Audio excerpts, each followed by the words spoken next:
उस दे करन दे पिछे कोई ना कोई स्वार्थ जां लालच जरूर है।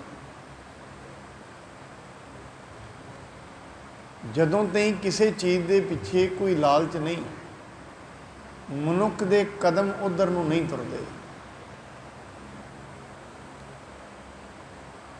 जदों ताईं स्वार्थ नहीं उदों ताईं नहीं तुरनगे।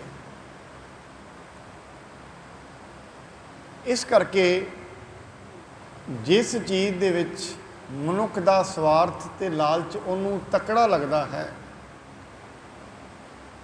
उस काम दे विच मनुख उन्ने ही ज़्यादा यतन करने शुरू कर देता है। जिमें जिमें मनुख नूं अपना लालच वड्डा लगता है, इस चीज़ दे विच फायदा ज़्यादा है, उस ते तुरना शुरू कर देता है। पर एक गल जिहड़ी नोट करन दी ये है, सिर्फ जिहड़े भी काम वाल मनुख पहला तुरदा है, जिस दिन तुरेगा शायद उस दिन उन्होंने फायदा नहीं होना। जिस दिन तुरेगा, जिस दिन तुरया उस दिन किसी तो सुन के तुरया। विश्वास उस दिन आना है जिस दिन फायदा हो गया। पहला तो एक आस नूं लैके तुरदा है मनुख, भावें वो दुकान खोलता है, जिमीदार अपनी फसल बीजदा है। जिस दिन फसल बीजदा है उस दिन फल नहीं मिलता फसल विचों, सिर्फ उस दिन बीज दिता। बीज बीजण दे नाल ही आस जुड़ गई। लोगों भी क्या ये वाली चीज़ बीज, ये बड़ा मुनाफा है, बड़ा फायदा है।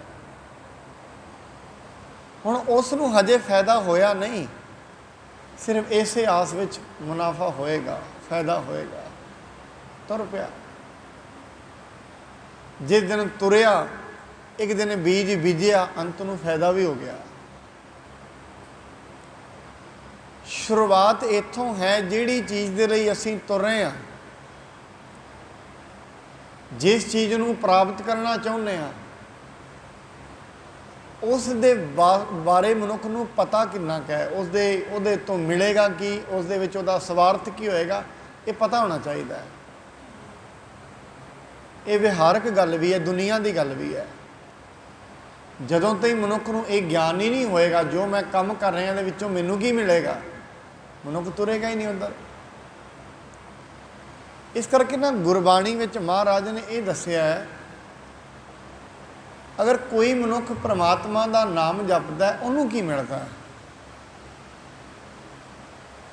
अगर कोई परमात्मा की बंदगी करता है, उन्होंने मिलता की है।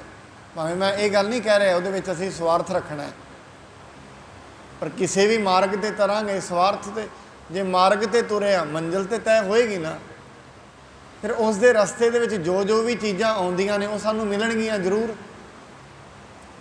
इत्थों कोई अमृतसर जाता है, रस्ते में लुधियाना भी आना है, जलंधर भी आना, वो तो आना ही आना है।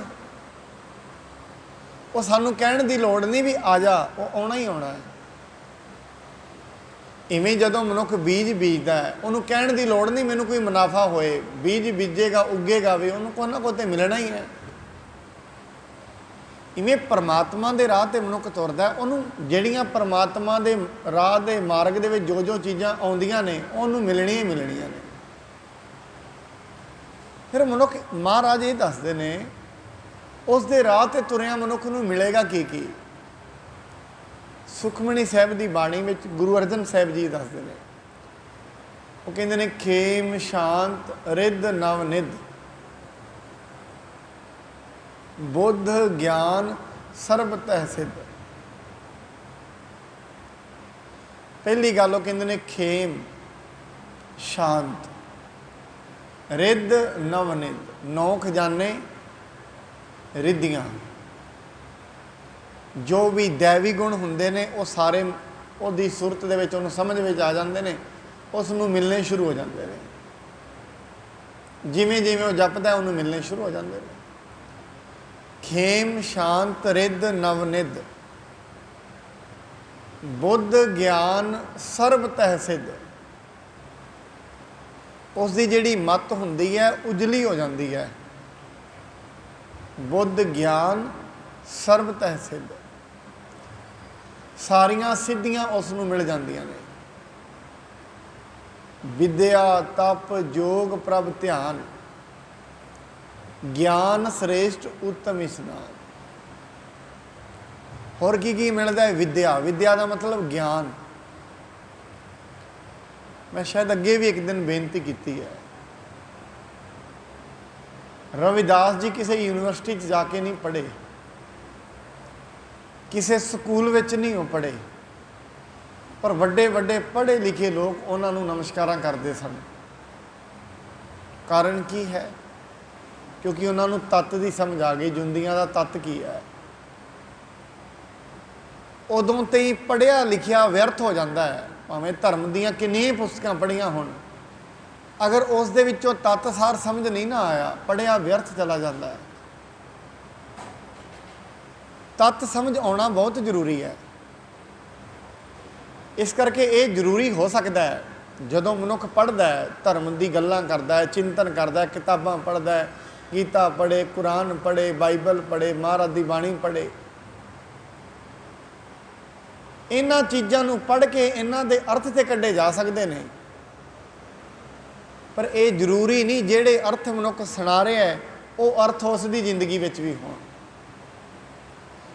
ਹੋ ਸਕਦਾ ਹੈ ਅਰਥ ਸੁਣਾਉਣ ਵਾਲੇ ਦੀ ਜ਼ਿੰਦਗੀ ਵਿੱਚ ਅਨਰਥ ਹੋਵੇ, ਇਹ ਹੋ ਸਕਦਾ ਹੈ। ਇਹ ਮੈਂ ਆਪਣੇ ਨਜ਼ਰੀ ਵੇਖਿਆ। ਦੁਨੀਆ ਦੇ ਵਿੱਚ ਯੂਨੀਵਰਸਿਟੀਆਂ 'ਚ ਘੁੰਮਦੇ ਹਾਂ, ਜਿਹੜੇ ਲੋਕ ਅਕਸਰ ਆਨੰਦ ਦੇ ਉੱਤੇ ਕਿਤਾਬਾਂ ਲਿਖਦੇ ਨੇ ਉਹਨਾਂ ਦੀ ਜ਼ਿੰਦਗੀ 'ਚ ਬਹੁਤ ਕਲੇਸ਼ ਹੁੰਦਾ ਹੈ, ਆਪ ਵੀ ਉਹ ਕਲੇਸ਼ੀ ਹੁੰਦੇ ਨੇ। ਈਮਾਨਦਾਰੀ ਨੈਤਿਕਤਾ ਦੇ ਉੱਤੇ ਕਿਤਾਬਾਂ ਲਿਖਣ ਵਾਲੇ ਆਪ ਅਨੈਤਿਕ ਹੁੰਦੇ ਨੇ।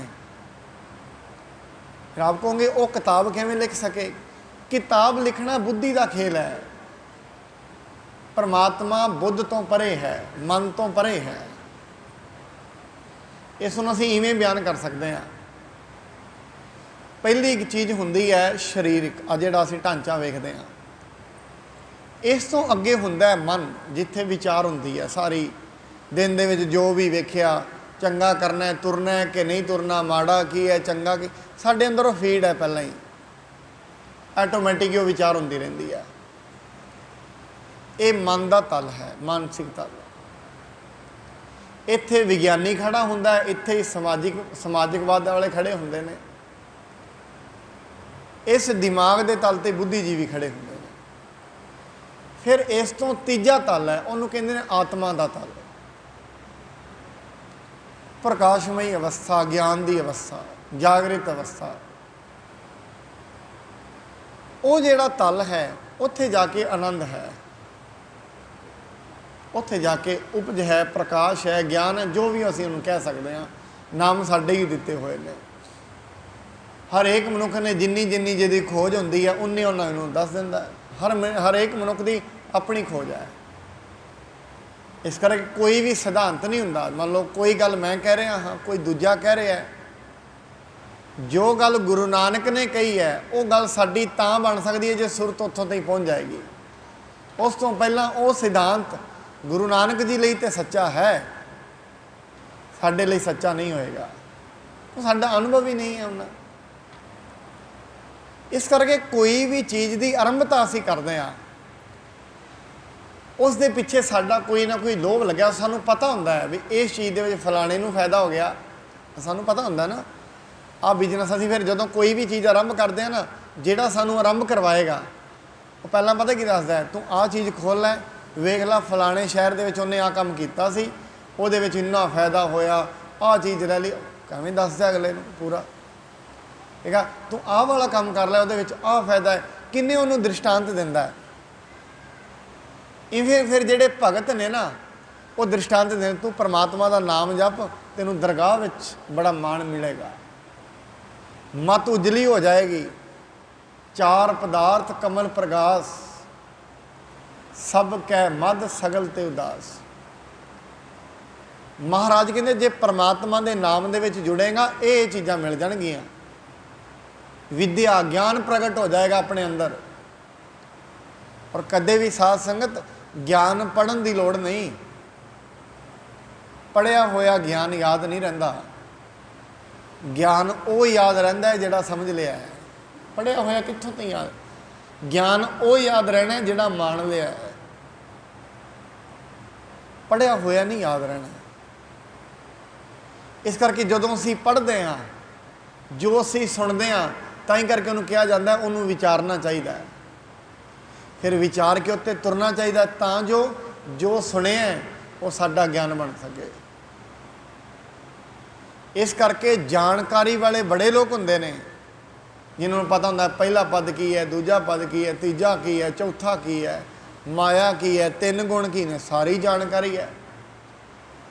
ਇਹ ਜ਼ਰੂਰੀ ਨਹੀਂ ਜਿਸ ਨੂੰ ਜਾਣਕਾਰੀ ਹੈ ਉਸ ਕੋਲ ਵਿਵੇਕ ਵੀ ਹੋਏਗਾ, ਇਹ ਜ਼ਰੂਰੀ ਨਹੀਂ ਹੁੰਦਾ।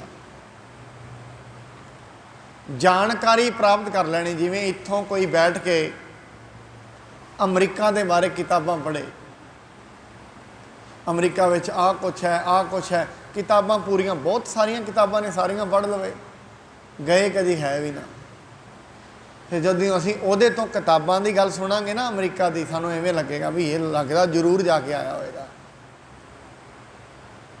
ਫਿਰ ਜੇ ਉਹ ਪੁੱਛੇ ਵੀ ਤੂੰ ਕਦੇ ਗਿਆ, ਕਹਿੰਦੇ ਗਿਆ ਮੈਂ ਕਦੇ ਨਹੀਂ, ਪਤਾ ਮੈਨੂੰ ਸਾਰਾ ਹੀ ਹੈ। ਮਹਾਰਾਜ ਕਹਿੰਦੇ ਇਹ ਗਿਆਨ ਪਤਾ ਹੀ ਕੈਸਾ ਹੈ, ਸੁਣ ਵੱਡਾ ਆਖੈ ਸਭ ਕੋਏ, ਕੇਵੜ ਵੱਡਾ ਡਿੱਠਾ ਹੋਏ। ਇਹਨੂੰ ਹੀ ਮਹਾਰਾਜ ਬਾਣੀ ਦੇ ਵਿੱਚ ਕਹਿੰਦੇ ਨੇ, ਕਹਿੰਦੇ ਜਿਹੜਾ ਗਿਆਨ ਹੈ ਨਾ, ਗਿਆਨ ਤੇ ਬਾਹਰ ਪਿਆ, ਸਾਡੀਆਂ ਅੱਖਾਂ ਦੇ ਸਾਹਮਣੇ ਹੈ। ਜੋ ਕੁਛ ਵੀ ਕਿਤਾਬਾਂ 'ਚ ਲਿਖਿਆ, ਕਿੱਥੋਂ ਲਿਖਿਆ? ਇੱਥੋਂ ਹੀ ਲਿਖਿਆ, ਬਾਹਰੋਂ। ਜਿੰਨੀਆਂ ਵੀ ਕਿਤਾਬਾਂ ਨੇ, ਗੁਰੂ ਮੰਨ ਲਓ ਸਾਹਿਬ ਦੀ ਬਾਣੀ ਦੱਸਦੀ ਹੈ, ਬਾਣੀ ਇੱਥੋਂ ਦੀਆਂ ਹੀ ਗੱਲਾਂ ਦੱਸਦੀ ਹੈ, ਜਾਂ ਸਾਡੇ ਮਨ ਦੀ ਆਤਮਾ ਦੀਆਂ ਗੱਲਾਂ, ਉਹ ਵੀ ਸਾਡੇ ਨਾਲ ਹੀ ਹੈ।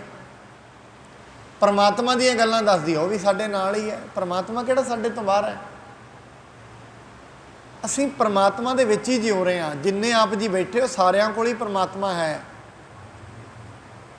ਅਸੀਂ ਸਿਰਫ ਉਹਨੂੰ ਪਛਾਣਨਾ ਹੈ, ਪਛਾਣ ਕਰਨੀ ਹੈ ਬਸ। ਜਿਵੇਂ ਮੇਲੇ ਵਿੱਚ ਬੜੇ ਲੋਕ ਹੁੰਦੇ ਆ ਨਾ, ਕਹਿੰਦੇ ਸਾਡੇ ਘਰ ਦਾ ਗਵਾਚ ਗਿਆ, ਪਹਿਚਾਣ ਕਰਨੀ ਹੈ। ਫਿਰ ਉਹਨੂੰ ਦੱਸਿਆ ਜਾਂਦਾ ਕਿ ਉਹਨੇ ਆਹ ਵਾਲੇ ਕੱਪੜੇ ਪਾਏ ਨੇ, ਆਹ ਵਾਲਾ ਉਹਨੇ ਸ਼ਾਲ ਲਿਆ ਹੈ, ਇੱਥੋਂ ਪਛਾਣ ਲੈਣਾ ਬਸ। ਪਰਮਾਤਮਾ ਨੂੰ ਪਹਿਚਾਨਣਾ ਹੈ ਤੇ ਬਾਹਰੋਂ ਨਹੀਂ ਪਹਿਚਾਨਣਾ, ਆਪਣੇ ਅੰਦਰੋਂ ਪਹਿਚਾਨਣਾ ਹੈ ਜੋ ਸਾਡੇ ਨਾਲ ਹੀ ਹੈ। ਫਿਰ ਇਸ ਮਾਰਗ ਤੇ ਤੁਰਿਆ ਮਹਾਰਾਜ ਕਹਿੰਦੇ ਨੇ ਰਸਨਾ ਗੁਣ ਗੋਪਾਲ ਨਿਧ ਗਾਇਣ।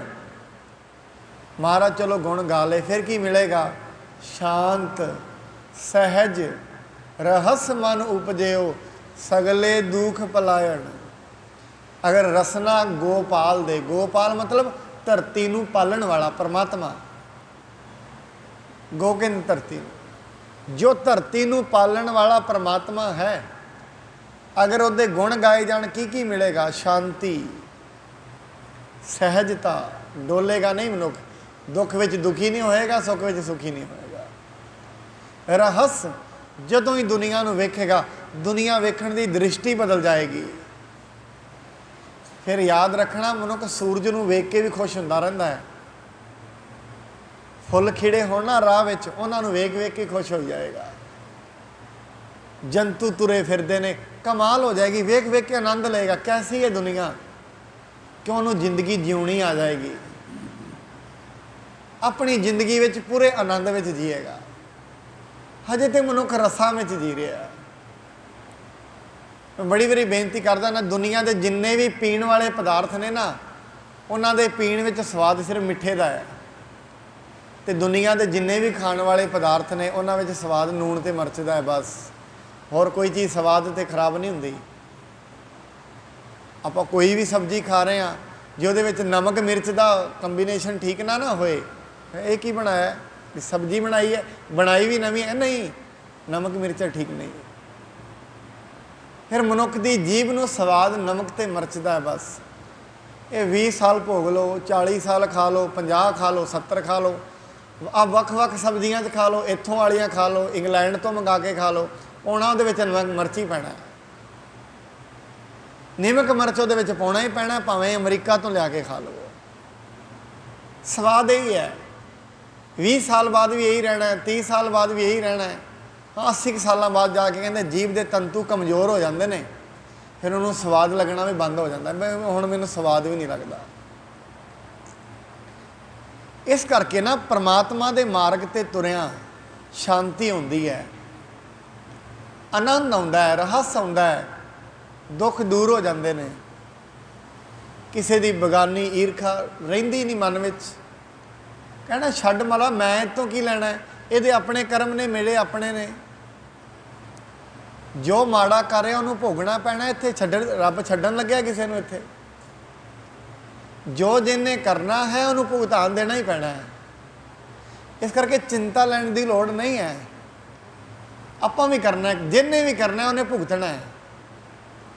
ਇੱਕ ਜਿਸ ਦਿਨ ਫਰੀਦ ਜੀ ਨਾ ਇੱਧਰ ਲੱਗਣ ਲੱਗੇ, ਫਰੀਦ ਜੀ ਦੀ ਮਾਂ ਕਹਿੰਦੀ, ਫਰੀਦ ਤੂੰ ਰੱਬ ਦੀ ਬੰਦਗੀ ਕਰਿਆ ਕਰ। ਬੱਚੇ ਸਨ, ਕਹਿੰਦੇ ਮਾਂ ਜੇ ਮੈਂ ਬੰਦਗੀ ਕਰਾਂਗਾ ਤੇ ਰੱਬ ਦੇਵੇਗਾ ਕੀ? ਬੱਚੇ ਸਨ ਵੀ ਕੁਛ ਵੀ ਕਰੀਏ ਤਾਂ ਕੋਲ ਮਿਲਦਾ ਹੀ ਹੈ, ਰੱਬ ਕੀ ਦੇਵੇਗਾ? ਕਹਿੰਦੇ ਪੁੱਤਰ ਰੱਬ ਗੁੜ ਦੀ ਰੋੜੀ ਦੇਵੇਗਾ। ਉਦੋਂ ਗੁੜੀ ਮਠਿਆਈ ਹੁੰਦੀ ਸੀ, ਗੁੜ ਦੇਵੇਗਾ ਰੱਬ ਨੇ। ਅੱਛਾ, ਫਿਰ ਤੇ ਮੈਂ ਜ਼ਰੂਰ ਗਾਵਾਂਗਾ ਉਹਦਾ ਨਾਂ। ਇਹ ਗੱਲ ਯਾਦ ਰੱਖਣਾ ਸਾਧ ਸੰਗਤ, ਗੱਲ ਕੋਈ ਵੀ ਸ਼ੁਰੂ ਹੁੰਦੀ ਹੈ ਜਾਂ ਲਾਲਚ ਤੋਂ ਹੁੰਦੀ ਹੈ, ਡਰ ਤੋਂ ਹੁੰਦੀ ਹੈ, ਅੰਤ ਵਿੱਚ ਇਹ ਆਨੰਦ 'ਤੇ ਪਹੁੰਚ ਜਾਂਦੀ ਹੈ। ਸ਼ੁਰੂਆਤ ਭਾਵੇਂ ਡਰ ਤੋਂ ਹੋਵੇ, ਭਾਵੇਂ ਲਾਲਚ ਤੋਂ ਹੋਵੇ, ਕਿਤੋਂ ਵੀ ਹੋਵੇ। ਕਹਿੰਦੇ ਅੱਛਾ ਗੁੜ ਦੇਗਾ, ਫਿਰ ਤੇ ਮੈਂ ਜ਼ਰੂਰ ਗਾਵਾਂਗਾ ਉਹਨੂੰ। ਗਾਉਣਾ, ਜਦੋਂ ਉਹਨਾਂ ਬੈਠਣਾ ਮਾਂ ਨੇ ਥੱਲੇ ਗੁੜ ਰੱਖ ਦੇਣਾ। ਫਰੀਦ ਜੀ ਨੇ ਉੱਠਣਾ, ਥੱਲੇ ਹੁਣ ਗੁੜ ਪਿਆ ਬਈ। ਮੈਂ ਕਿਹਾ ਜੀ ਰੱਬ ਗੁੜ ਦਿੰਦਾ ਹੈ। ਅੱਜ ਚਾਹ ਹੋ, ਕੱਲ ਹੋਰ ਵੱਧਦਾ ਗਿਆ ਚਾਹ ਬੰਦਗੀ ਦਾ। ਫਿਰ ਸਾਧ ਸੰਗਤ ਵੇਖੋ ਪਰਮਾਤਮਾ ਵੀ ਕੈਸਾ ਹੈ।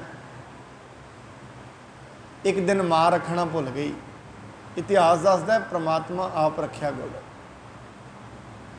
ਹੁਣ ਇਹ ਹੋ ਸਕਦਾ ਸਾਡੀ ਬੁੱਧੀ ਇਹਨੂੰ ਮੰਨਣ ਨੂੰ ਤਿਆਰ ਨਾ ਹੋਏ, ਕਿਉਂਕਿ ਜਿੰਨੀ ਜਿਹਦੀ ਸੋਚਣ ਤੇ ਸਮਝਣ ਦੀ ਸਮਰੱਥਾ ਹੈ, ਉਸ ਤੋਂ ਵੱਡੀ ਗੱਲ ਉਹ ਕਰ ਹੀ ਨਹੀਂ ਸਕਦਾ। ਮਨੁੱਖ ਇੱਕ ਨਿਸ਼ਚਿਤ ਦਾਇਰੇ ਵਿੱਚ ਜੀ ਰਿਹਾ ਹੈ ਤੇ ਪਰਮਾਤਮਾ ਦਾਇਰੇ ਤੋਂ ਬਾਹਰ ਹੈ। ਮਨੁੱਖ ਇੱਕ ਸੀਮਾ ਵਿੱਚ ਜੀ ਰਿਹਾ ਹੈ, ਪਰਮਾਤਮਾ ਅਸੀਮ ਹੈ। ਫਿਰ ਸੀਮਾ ਵਿੱਚ ਜੀਣ ਵਾਲੇ ਲੋਕ ਅਸੀਮ ਦੀ ਗੱਲ ਕਿਵੇਂ ਕਰ ਸਕਦੇ ਨੇ? ਬਾਣੀ ਤੇ ਇਹ ਕਹਿੰਦੀ ਹੈ, ਪਰਮਾਤਮਾ ਜਦੋਂ ਕਰਨ ਤੇ ਆਉਂਦਾ ਹੈ, ਮਹਾਰਾਜ ਕਹਿੰਦੇ ਨਦੀਆਂ ਦੇ ਵਿੱਚ ਟਿੱਬੇ ਵਿਖਾ ਦਿੰਦਾ ਹੈ। ਪਰਮਾਤਮਾ ਟਿੱਬਿਆਂ ਦੇ ਵਿੱਚ ਪਾਣੀ ਪਾਣੀ ਕਰ ਦਿੰਦਾ ਹੈ, ਭਰਿਆ ਹੋਇਆਂ ਨੂੰ ਖਾਲੀ ਕਰ ਦਿੰਦਾ ਹੈ, ਖਾਲੀਆਂ ਨੂੰ ਭਰ ਦਿੰਦਾ ਹੈ। ਉਹਦੀ ਕਲਾ ਐਸੀ ਹੈ। ਇਸ ਕਰਕੇ ਕੋਈ ਪਰਮਾਤਮਾ ਅਸੀਂ ਕਹਿ ਦੇਣਾ ਸੌਖਾ ਹੈ, ਪਰਮਾਤਮਾ ਬੜਾ ਵੱਡਾ ਸ਼ਬਦ ਹੈ। ਰੱਬ ਕਹਿ ਦੇਣਾ ਸੌਖਾ ਹੈ, ਰੱਬ ਬੜਾ ਵੱਡਾ ਹੈ। ਬਸ ਜਿਸ ਦਿਨ ਇਹ ਹੀ ਸਮਝਣਾ ਹੈ ਰੱਬ ਬੜਾ ਵੱਡਾ ਹੈ, ਬਸ ਜਿਸ ਦਿਨ ਇਹ ਸਮਝ ਵਿੱਚ ਆ ਗਿਆ, ਅੱਖਰ ਤਿੰਨ ਹੀ ਨੇ, ਰੱਬ ਬੜਾ ਵੱਡਾ ਹੈ। ਜਿਸ ਦਿਨ ਇਹ ਗੱਲ ਸਮਝ ਆ ਗਈ, ਜ਼ਿੰਦਗੀ ਦੀਆਂ ਸਾਰੀਆਂ ਚਿੰਤਾਵਾਂ ਹੀ ਖਤਮ ਹੋ ਜਾਣਗੀਆਂ। ਫਿਰ ਅਸੀਂ ਹਰੇਕ ਗੱਲ 'ਤੇ ਕਰਾਂਗੇ। ਦੁੱਖ ਵੀ ਆ ਗਿਆ ਨਾ, ਅਸੀਂ ਕਹਿਣਾ ਰੱਬ ਬੜਾ ਵੱਡਾ ਹੈ, ਕਰੇਗਾ ਠੀਕ। ਸੁੱਖ ਵੀ ਆ ਗਿਆ, ਰੱਬ ਬੜਾ ਵੱਡਾ ਹੈ, ਉਹਨੇ ਹੀ ਦਿੱਤਾ ਹੈ। ਹਰੇਕ ਗੱਲ 'ਤੇ ਫਿਰ ਮਨੁੱਖ ਰੱਬ ਦਾ ਨਾਂ ਲੈਂਦਾ ਹੈ। ਇਸ ਕਰਕੇ ਕਿਸੇ ਵੀ ਚੀਜ਼ ਦੀ ਸ਼ੁਰੂਆਤ ਲਾਲਚ ਤੋਂ ਹੁੰਦੀ ਹੈ। ਬਾਣੀ ਕਹਿੰਦੀ ਪਰਮਾਤਮਾ ਦਾ ਨਾਂ ਲੈਂਦਿਆਂ ਪਰਮਾਤਮਾ ਵਿਦਿਆਵਾਂ ਦੇ ਦਿੰਦਾ ਹੈ, ਬ੍ਰਹਮੰਡ ਦਾ ਗਿਆਨ ਦੇ ਦਿੰਦਾ ਹੈ, ਰਿੱਧੀਆਂ ਸਿੱਧੀਆਂ ਦੇ ਦਿੰਦਾ ਹੈ, ਚਾਰ ਪਦਾਰਥ ਦੇ ਦਿੰਦਾ ਹੈ, ਧਰਮ ਅਰਥ ਕਾਮ ਮੋਕਸ਼। ਇਹ ਵਾਲਾ ਲੋਕ ਵੀ ਸੁਖੀ ਕਰ ਦਿੰਦਾ ਹੈ, ਪਰ ਲੋਕ ਵੀ ਸੁਖੀ ਕਰ ਦਿੰਦਾ ਹੈ। ਇਹ ਚੀਜ਼ਾਂ ਪਰਮਾਤਮਾ ਦੀ ਬੰਦਗੀ ਦੇ ਵਿੱਚੋਂ ਮਿਲਦੀਆਂ ਨੇ, ਉਸ ਦੇ ਹੁਕਮ ਦੇ ਵਿੱਚ ਤੁਰਨ ਨਾਲ ਮਿਲਦੀਆਂ ਨੇ। ਫਿਰ ਸਾਨੂੰ ਉਹਦੇ ਹੁਕਮ ਦੇ ਵਿੱਚ ਤੁਰਨਾ ਚਾਹੀਦਾ ਹੈ। ਆਓ ਕੱਲ੍ਹ ਤੇ ਜਿੱਥੇ ਅਸੀਂ ਕਥਾ ਦੀ ਸਮਾਪਤੀ ਕੀਤੀ ਸੀ, ਹੁਣ ਅੱਗੋਂ ਸ਼ੁਰੂਆਤ ਕਰਦੇ ਹਾਂ। ਕੱਲ੍ਹ ਅਸੀਂ ਇਹ ਸ਼ਰਵਣ ਕੀਤਾ ਸੀ, ਸਤਿਗੁਰੂ ਜੀ ਮਹਾਰਾਜ 3 ਸਾਲਾਂ ਤੋਂ ਬਾਅਦ ਅੰਮ੍ਰਿਤਸਰ ਆਏ ਹਨ। ਜਿੰਨੇ ਵੀ ਉੱਥੋਂ ਦੇ ਵਸਨੀਕ ਨੇ ਉਹ ਸਤਿਗੁਰੂ ਮਹਾਰਾਜ ਜੀ ਦੀ ਬੜੀ ਜ਼ਿਆਦਾ ਮਹਿਮਾ ਕਰਦੇ ਨੇ, ਸ਼ਲਾਘਾ ਕਰਦੇ ਨੇ। ਫਿਰ ਸਤਿਗੁਰੂ ਜੀ ਆਪਣੇ ਭਰਾ ਦੇ ਘਰ ਗਏ, ਉਹਨਾਂ ਨੂੰ ਮੱਥਾ ਟੇਕਿਆ। ਭਾਵੇਂ ਉਹ ਈਰਖਾ ਕਰਦੇ ਨੇ, ਫਿਰ ਵੀ ਆਪਣਾ ਫਰਜ਼ ਨਿਭਾਇਆ। ਆਓ ਹੁਣ ਜਿਵੇਂ ਅੱਗੇ ਕਥਾ ਚੱਲਦੀ ਹੈ ਉਹਨੂੰ ਸ਼ਰਵਣ ਕਰੀਏ। ਆਰੰਭ ਕਰਨ ਤੋਂ ਪਹਿਲਾਂ ਸਤਿਗੁਰੂ ਜੀ ਵੱਲੋਂ ਬਖਸ਼ੇ ਪਾਵਨ ਗੁਰੂ ਮੰਤਰ ਨਾਲ ਸਾਂਝ ਪਾਈਏ। ਸਤਨਾਮ ਸ਼੍ਰੀ ਵਾਹਿਗੁਰੂ ਸਾਹਿਬ ਜੀ। ਸਤਨਾਮ